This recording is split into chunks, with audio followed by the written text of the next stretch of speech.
Existem alguns jogos que explodem em popularidade e atraem milhões de pessoas no mundo inteiro. Só que, no Brasil, todo esse hype dura pouco. O que acontece no Brasil que faz com que um jogo que tem um hype absurdo em outros países simplesmente flop tão rápido? Quais são os fatores que tornam o mercado dos jogos no Brasil tão instável? Hoje vamos falar sobre essas questões e mergulhar nas razões por trás do abandono dos jogos que a princípio geram muito hype e depois são completamente esquecidos pelo público brasileiro.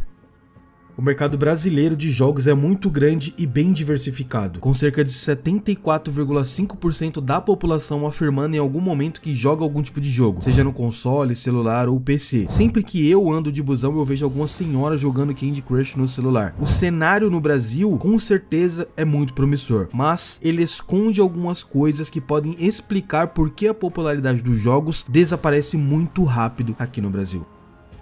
Temos como exemplo o Warzone Mobile, Firelight 84, que são jogos excelentes. Tiveram um hype absurdo e agora estão na pindaíba. Diferente do mercado dos Estados Unidos ou lá do Japão, onde as comunidades de jogadores são muito segmentadas, o público brasileiro é altamente diversificado, com uma divisão entre jogadores casuais e os tryhard. Os casuais só querem matar a vontade de jogar, resenhar com os amigos e pronto. Os tryhard comem o jogo com farinha, passam muitas horas jogando e são bem mais competitivos. Enquanto uma parcela significativa dos brasileiros joga diariamente, muitos preferem jogos mais casuais e de fácil acesso, principalmente no celular. Isso cria uma desconexão entre as grandes franquias e o jogador médio, que pode perder o interesse rapidamente se o jogo exigir um comprometimento maior de tempo ou de recurso financeiro. Blood Strike está aí como exemplo. As skins são bem caras, o Apex Mobile também, tinha skins que chegavam a R$1.200. Quem, em sã consciência, fica jogando um jogo assim por tanto tempo? A gente gosta de skin, gosta de conteúdos dentro do jogo, mas ter que colocar a mão no bolso sempre para tentar conseguir alguma coisa não é para todo mundo. Na verdade, não é para a grande maioria de nós. E um dos principais fatores que gera desinteresse por parte do público no Brasil é a falta de otimização, hack e jogos que tem um cassino escondido dentro dele. Como eu disse, quem em sã consciência que vive a realidade do Brasil todo santo dia vai ficar gastando 100, R$200 em jogo toda semana ou todo dia para tentar pegar alguma coisa nova. Bom, tem gente que faz isso, né? Mas falando em relação a problemas culturais e econômicos, um dos maiores obstáculos para a popularidade dos jogos no Brasil é o custo. Jogos de consoles e PCs, especialmente os lançamentos de grandes estúdios como a Tencent, EA, Activision, enfim, são muitas vezes inacessíveis para uma grande parte da população brasileira. Com a maioria das pessoas pertencendo à classe média ou abaixo dela, o custo elevado dos jogos e dos consoles é um problema significativo. Você ganha um salário mínimo, aí você pensa, vou comprar um jogo novo, e ele tá custando simplesmente R$300. Muita gente tem que decidir entre comprar um novo jogo, se tiver o console para começo de conversa, ou pagar o aluguel. Além disso, a inflação e a instabilidade econômica tornam difícil para os jogadores brasileiros acompanhar o ritmo dos lançamentos e investirem em novos jogos com frequência. Outro ponto é a falta de incentivos governamentais robustos para a indústria dos jogos no Brasil, o que contrasta diretamente com outros países que oferecem subsídios e políticas de apoio. Enquanto nações como o Canadá e a Finlândia investem pesado no setor, o Brasil ainda está engatinhando em termos de incentivos fiscais e infraestrutura, dificultando a criação de uma cultura gamer duradoura. Por isso, dificilmente você vê algum jogo muito popular sendo criado aqui no Brasil. Praticamente 90% dos jogos que a gente joga é desenvolvido na gringa. Esse dado eu tirei do meu... Bom, deixa pra lá.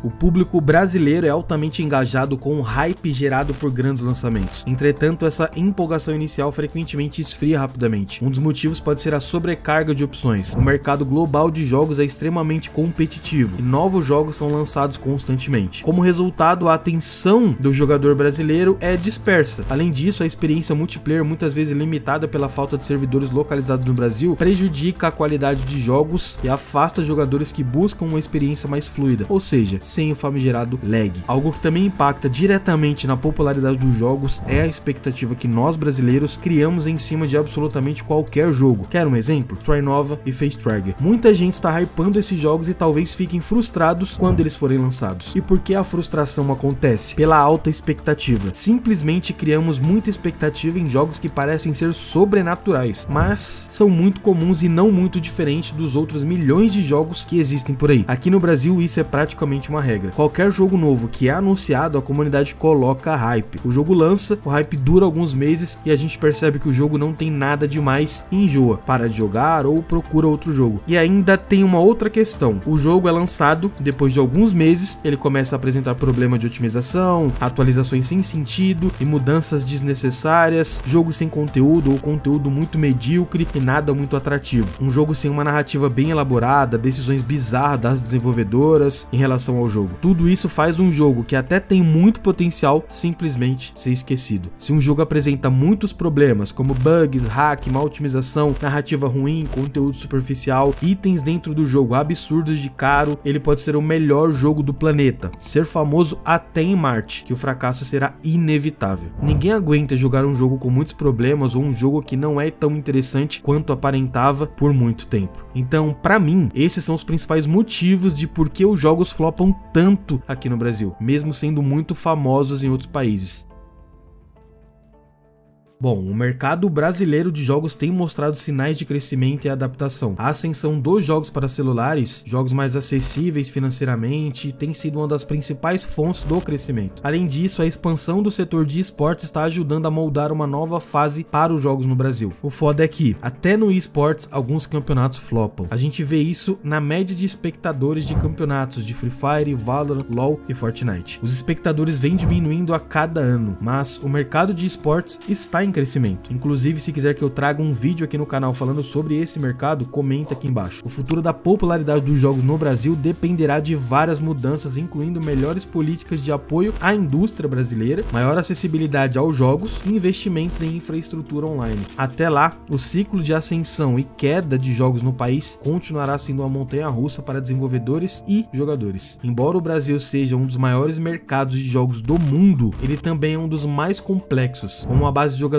completamente diversa e uma série de obstáculos econômicos e culturais. Os jogos precisam lutar para manter a sua popularidade no país. Mas, com o desenvolvimento certo e um olhar atento às nossas necessidades, às necessidades do público brasileiro, há um enorme potencial para que o mercado de games no Brasil floresça de maneira mais estável e de longo prazo. Bom, que assim seja. Eu acredito que os jogos no Brasil flopam especificamente por conta dos problemas que os jogos apresentam. Quando é um jogo de console, por exemplo, somente modo campanha, ele flopa por conta da narrativa ser ruim, o jogo ser muito superficial, o conteúdo do jogo não ser tão agradável, não ser tão interessante quanto ele parecia ser quando foi anunciado e tudo mais. E quando o jogo é online, seja Battle Royale, FPS, RPG, ele flopa quando tem muito bug, as atualizações não são legais ou trazem atualizações completamente desnecessárias, o jogo tem muito hack, eles demoram para resolver essa questão. Uma série de problemas, uma série de fatores leva um jogo a flopar no Brasil. A gente viu isso acontecendo com o Farlight 84, ano passado ele estava no hype absurdo, vários influenciadores gigantes estavam jogando e hoje ele simplesmente está esquecido. O Warzone Mobile também foi gerado um hype cabuloso em cima dele, mais de 50 milhões de pessoas fazendo pré-registro para jogar o Warzone na versão mobile. Quando ele saiu, estava completamente cagada a otimização e está aí, sendo esquecido mais uma vez e provavelmente logo logo ele será fechado. O Apex também era um dos melhores jogos mobile para você jogar no celular, foi fechado também por problemas de bug, hack, otimização, demora na correção de bugs, atualizações que demoravam muito, skins muito caras, enfim, vários problemas desse tipo faz com que um jogo extremamente popular, extremamente hypado, simplesmente seja esquecido. No Brasil, pelo menos, esse é um dos principais fatores, na minha visão, que faz com que um jogo seja completamente flopado. Então comenta aqui embaixo a sua opinião e, como eu falei, se você quiser que eu grave um vídeo, por exemplo, falando do mercado de esportes que está em crescimento absurdo, comenta aqui embaixo. Eu gravei 2 vídeos aqui no canal falando sobre a indústria dos jogos, um eu falo sobre a decadência da indústria e o outro fala sobre o lado sombrio da indústria dos jogos, que tem vários crimes e tudo mais, muitas coisas bizarras envolvendo a indústria dos jogos, os desenvolvedores, assédio, uma pá de parada. Então tá aparecendo aí na tela, é só clicar pra assistir, tamo junto e até o próximo vídeo.